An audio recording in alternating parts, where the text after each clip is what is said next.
What's good, everybody? It's Reed and welcome back to another video. Today I have a very special guest. This is Gerline. She's going to be helping me out with a few tricks. I'm going to be performing a few different tricks on her. One today in this video.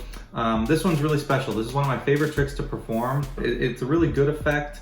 And Gerline is pretty familiar with a lot of the methods that I use. She's very smart. I've shown her a lot of tricks, but this one, hopefully we can fool her inquisitive mind. See.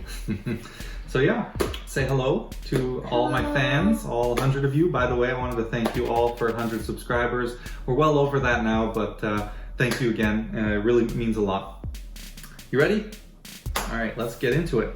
So I have two decks here, two decks that you guys are probably familiar with. We got the Bicycles and the Red Monarchs. I just need you to pick any deck you want.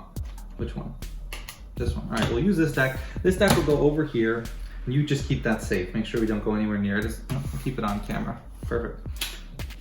Take out this. I want you to grab those and just give them a shuffle, all right? Pretty good shuffle. Yeah. All right, so just hold on to the deck. What I want you to do is you're going to need to, in a minute, pick out 3 random cards. Now I say random, but they don't have to be random. You can look at them, choose the ones you want, or some people think I influence them, so they like to pick random cards. It could be a mix of both, whatever you want. And I want you to put those 3 cards face up so that we can all see here and the camera can see as well. Okay. Any ones you want. A 3 of clubs. Perfect. Jack of clubs. Awesome. 5 of clubs. Feeling clubby. Clubby. All right, give that pack another shuffle if you don't mind.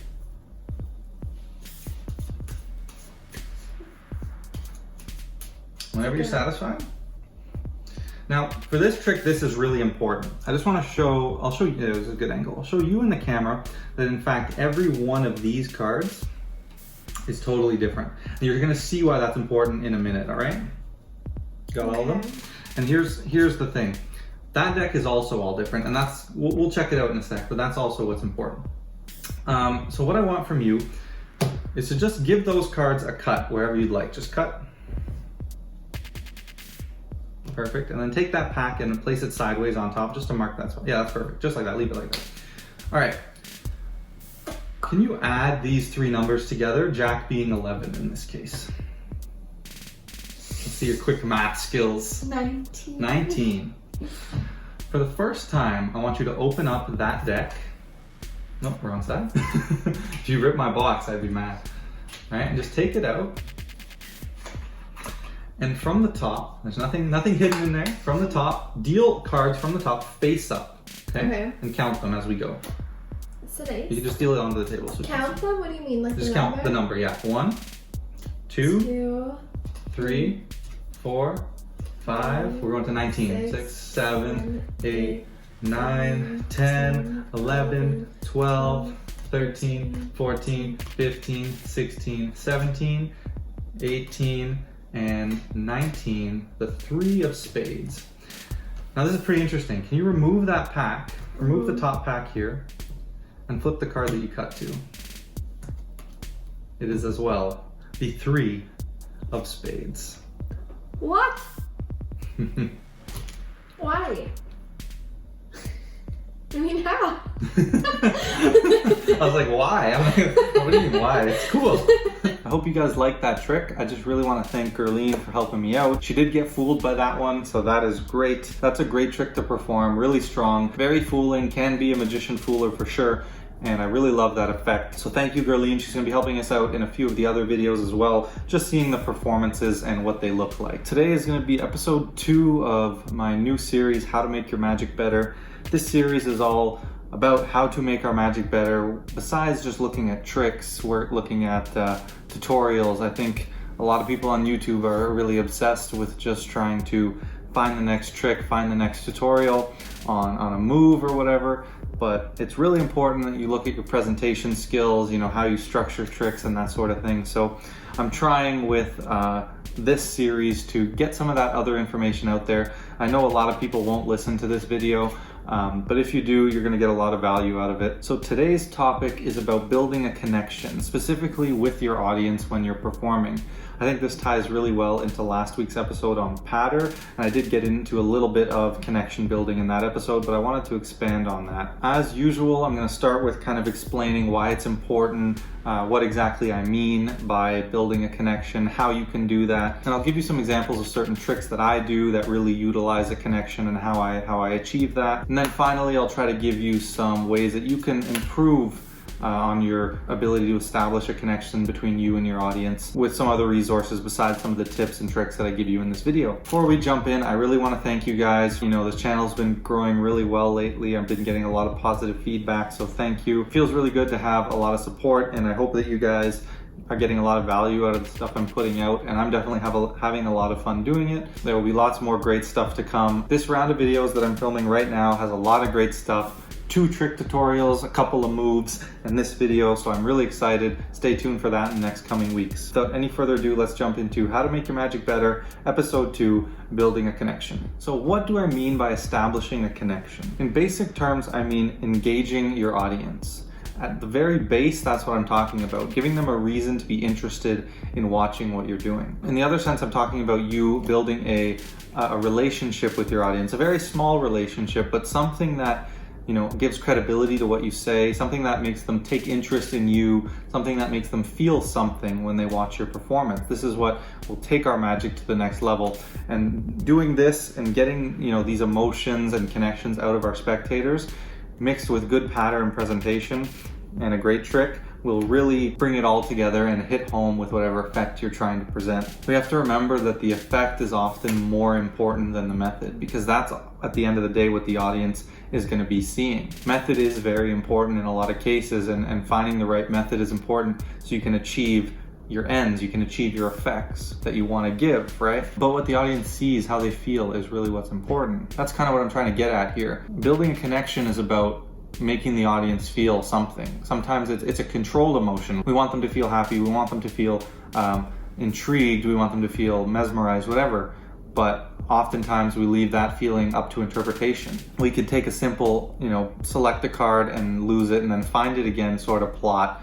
And we can turn that really interesting by creating a story, like I talked about last video, but a story that builds a connection between you and your audience, or builds a connection between them and the cards, them and the props, whatever it is, making them feel invested and actually caring about what's going on. Essentially, building a connection involves creating a little bit of a moment. You want this to be something that they remember, something that gives them purpose. Why are they here to watch this? What is the meaning of this? A good option for your stories or your plots are like life lessons. People are always pretty intrigued by that and different stories. Like I mentioned, evoking an emotion, regardless of what it might be, is really powerful, and it'll make your audience feel something, make them feel like there's a little bit of a connection between you guys. And oftentimes building a connection between you and the audience is much stronger than building a connection between your audience and the cards. Sure, we can make them care about what's happening with the cards, but if we can make them care about what we're showing them, if they care about us a little bit in a sense of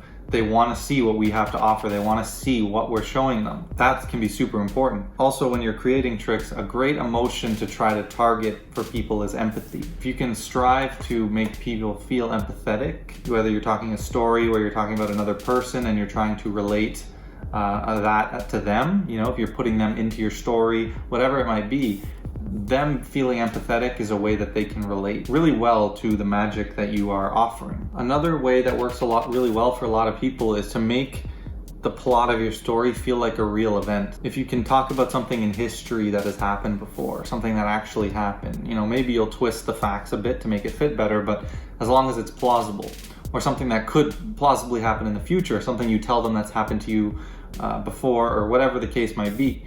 If you're not going off on a tangent about monsters and whatever, aliens that people might not all believe in, but if you can talk about something real, that'll just give that much more of a chance of them feeling like they could actually believe what you're saying and find themselves diving into the story you're telling and really kind of believing it. Another thing, we want to make our tricks feel real, in my opinion, and less like a magic trick. Of course, there are different styles, and not everyone will agree with this, but in my opinion, and what I strive to do is make it feel like what's happening is really happening. I don't always understand what's going on. That's one of the things I try to evoke when I'm performing. I don't really know how the things are happening. It's just the deck of cards and some weird coincidences, some weird events, whatever the case may be. But I make it feel real and not like a magic trick. I never tell people what I'm doing is magic. If they ask if magic is real, I say no. You know, I'm making them feel like this is real, what's happening. You know, it's not a trick. It's not, let me try to fool you. That's another thing. I never want the audience to feel like my goal is to deceive them, to fool them. It's just to show them something cool, to show them something weird that's happening. If you know your audience, like if you're going to a gig and you know what it is that your audience is interested in, right? If it's for a software company and you're doing a gig, you can tailor your tricks to that, you know, something they care about, something that they actually have a connection with in real life. And this will really, you know, increase your chances of having people connect with the stories you're telling, connect with the tricks that you're showing. So what are some ways we can actually build a connection in our magic and with our tricks? I won't get into this too much, but like I touched on in last week's episode, pattern and storytelling is a great way to build a connection, right? Through our stories, I gave a ton of different suggestions. Go check out that video. But really, storytelling is a fantastic way to make your audience feel something, evoke whatever emotions you want, but at the very least, get them interested and wanting to at least look at the trick that you're doing. Another method to build a connection is just establishing a relationship between you and the audience. And that can often be as simple as asking them questions about themselves while you're performing. Little questions, even small talk. Make it seem like you're interested in them and they'll take interest in you. I can ask, you know, how are you doing? What'd you guys do today? Whatever. You know, if it goes along with the plot, you know, what's your favorite color? What's your favorite this? What would you do? Like, you know, get them involved, get them feeling like you care about what they have to say, which you should, and that's really going to help them feel like you care about them, so then they can feel like they care about you, and it'll build a connection and make everything a lot stronger. Another strategy is to tell them about yourself. Let them in a little bit.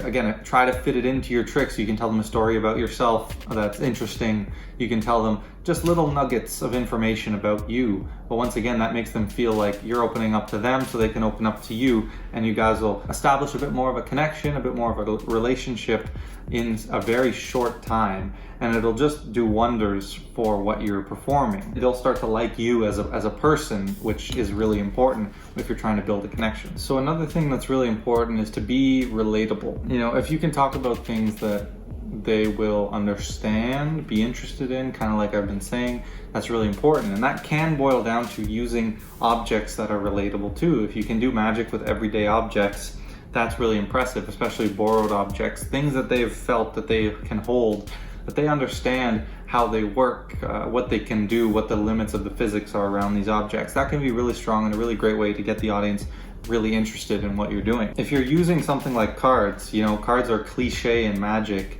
and most people have handled cards, but a good idea is to make them care about what you're doing with the cards, like I've been kind of saying throughout this, by telling a story or something of the sorts. But if you're ever using an object that isn't, you know, an everyday object that they would have, that they would be super familiar with, give them a chance to hold it, touch it if you can. Bring a relevance, bring a justification for why you're using this thing, and that'll really help the audience not be too suspicious and kind of understand where you're coming from with that sort of object. If you do mentalism, mentalism is probably the best form of magic to build a connection with. With mentalism, you can really hype up building a connection. A lot of mentalism plots involve you building a connection with your spectator. You know, you're telling them, you know, I'm trying to build a connection with you, I'm trying to establish something like that. That's a plot. So mentalism is almost a hack, really, because it's such an easy way to just make someone feel like you have a connection with them and make it feel real. So mentalism is great for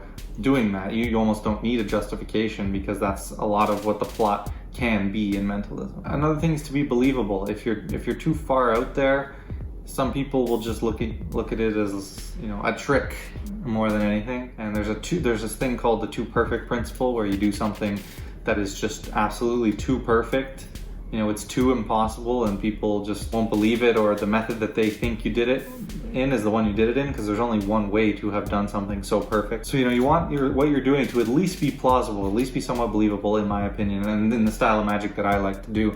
And that just really makes it easy to build a connection with people. You want to be unique, be special. That's just an easy way to captivate people, is something they've never seen before, something they've never heard of, and magic for a lot of people, they haven't seen it up close. So right there you have something unique. But even in your performance style from other magicians, you want to try to be a little bit unique, and that can really help you get people interested in what you're showing them. You want to turn something basic as a simple plot of a transposition, say, and make it feel special by what you talk about, by the connection you build, by the stories you're telling surrounding that effect. That's really what it comes down to. You can take the simplest plots, you can take self-working tricks and make them really fantastic through the use of a connection with your audience or a bit of a story. Another tip, something like I mentioned in the last episode, was if you're finding trouble building a connection with your audience, something that works almost equally as well is to establish a connection between different members of the audience. So if you do a trick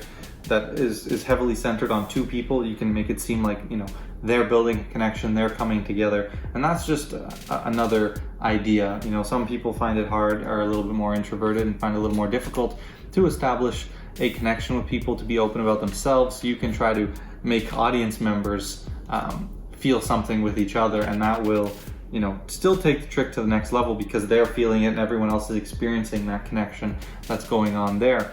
And I have a trick or two that uses this principle really well, and it can be really, really powerful to do it that way. Okay, so a few examples of how I use the idea of building a connection, how I establish it, and what it does for some of the effects that I use.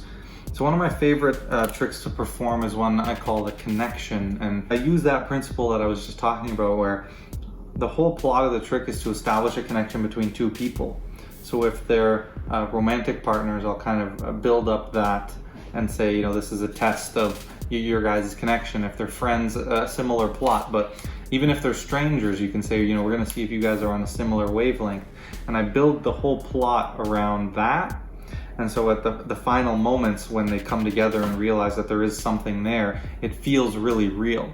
The trick at its base is as simple as two people picking the same card out of a deck, but using that plot makes something that could be plausible, extremely unlikely, but plausible, feel absolutely real and feel like there's no trickery involved, especially with the method that I use. And that's just a great example of how a connection can take a pretty simple trick to a level that is unparalleled, because the people feel like there's really something there between them. Sometimes, if it's the right situation, I'll even slightly miss, where someone will pick, say, the 5 of spades, and I'll have someone else pick the 5 of clubs, or the 4 of spades, where they're really, really close. So it still feels like a miracle, but they understand that it's not a perfect science. It makes people feel like what just happened wasn't a trick at all, and it was really all about connection. But they still feel like a miracle happened because it was so close. And I can even go into, depending on the situation, maybe your guys' connection isn't as strong as others I've seen, but it's still really strong. These things just help it make it feel more real and get people really invested in what you're saying. Another example is, if you guys know the trick out of sight, out of mind, I do Spidey's variation of this, which is super, super good, really killer. And that, the whole plot of it is the person is thinking of a card, and I'm trying to read off them. That's the way that I perform it. Read off them what card it is, so I can really, really hype up a connection, like, have them try to project the card to me, all these kind of things. I mean, that's what I'm saying about mentalism. That's kind of a mentalism style trick, the way I use it, and it's so easy to just build a connection with people and get them to really care about, oh my God, can he actually do this? Can he actually, read what I'm saying? Is this connection real? And at the base of that trick, you could make it really boring, right? You could just say, think of a card, is this your card, kind of thing. But the way you present it and the way that you establish that connection can take it from here to here. One more example would be like a lie detector plot. This is something that you guys might be a lot more familiar with. It's simply, someone sees a card and you lose it, and then you kind of ask them questions and you let them lie or tell the truth, and you try to determine if they're lying or not. And this kind of falls into what I was talking about last week. This falls into a bit of a game almost. And it gets people super intrigued because they're trying to beat you. They're trying to sort of deceive you, see if they can get around you, and that gets people super interested. But the whole plot of a lie detector is great because people lie, we lie, that's what we do, and so people can relate to that. People can, they feel like they're testing if they're a good liar, and they really get intrigued, and you can really work with this plot really well. Take out a notepad, start writing down the questions, yes or no, what they say, what you're getting. If you think it's a lie, you can get other people involved to think, do you think they're lying, that sort of thing. And it's just a super great plot that gets people connected to what's happening in the story. So let's finish off this episode with talking about how to improve your connection building abilities. Kind of like similar to last video, a piece of advice I'll just throw in is to work on your storytelling and your presentation and what you say, your pattern, because that is a super key in building a connection with people. I'd say practice your sincerity. You don't want to come off as a robot when you talk. You don't want to come off as you've memorized these lines and you're just regurgitating them. Be free when you present. Yes, sometimes you have to say certain things for the trick to work, but make it feel natural. Practice being sincere with your tricks and what you're saying, okay? That can really help everyone who's experiencing what you're saying feel like you're actually present in this moment and you care about what you're telling them. Practice your people skills, even outside of magic. Any opportunity you have to talk to people, you meet a stranger and you just want to, learn to communicate better when you're meeting someone for the first time. You can practice, just asking someone how their day is going, that sort of thing. And that can make a really big difference in your magic, like I was saying, just small talk. But it really makes people feel like you care about what they're saying, so they'll kind of give that back to you. So you can practice this in your everyday life really easily, and it'll translate really well, making you more comfortable to talk to different people and make them feel like you care about them enough so that they are interested. So this is all like communication skills, interpersonal skills, and these are things that you can really work on every day of your life. Going to the grocery store, whatever it is, and it's really easy to meet new people and practice these skills, and they'll really help, they'll really pay off. Final tip would be to show as many people as you can your tricks, which seems obvious, but I don't necessarily just mean the people close to you. Show random people when you can, and obviously that's just kind of practicing. If you're showing people, you're getting better, obviously, but another idea when you're performing, especially if you're doing new things for the first time and you do them on more random people who don't know you as well, ask for feedback. Say, were you engaged? Did you care about what I said? And ask them, be honest with me. They may not be an expert in magic, but the laymen are the people who are experiencing our effects. So they're the ones whose opinion matters at the end of the day. So you can ask people when you perform, what they think. And if there's no shame in doing that, it'll just make you a better performer. You'll get real life criticism and real life advice from the ultimate opinions that matter. Of course, you can go shop around. There are a lot of great books and different material on the art of performance, and I know that they dive into this sort of thing, but here are a few tips that you can work on at this moment. Alright guys, that is the end of episode 2 of How to Make Your Magic Better. I really appreciate you checking out this video. It's filled with a lot of good stuff. Again, this is what I'm trying to do with this series, trying to make really valuable ideas and concepts that people aren't teaching a lot of on YouTube, and a lot of people, especially newer magicians, don't really think about as much, and they're really important in the art of performing magic. I just want to thank Gerline again for being in the video and helping me out with that trick. I hope you guys liked it. It's a really fun trick. I apologize for it being a little bit out of frame at the last moment. My bad, but stay tuned. We have a tutorial coming in the next few days. I'm really excited for that. As always, please don't forget to subscribe, and I will catch you in the next video.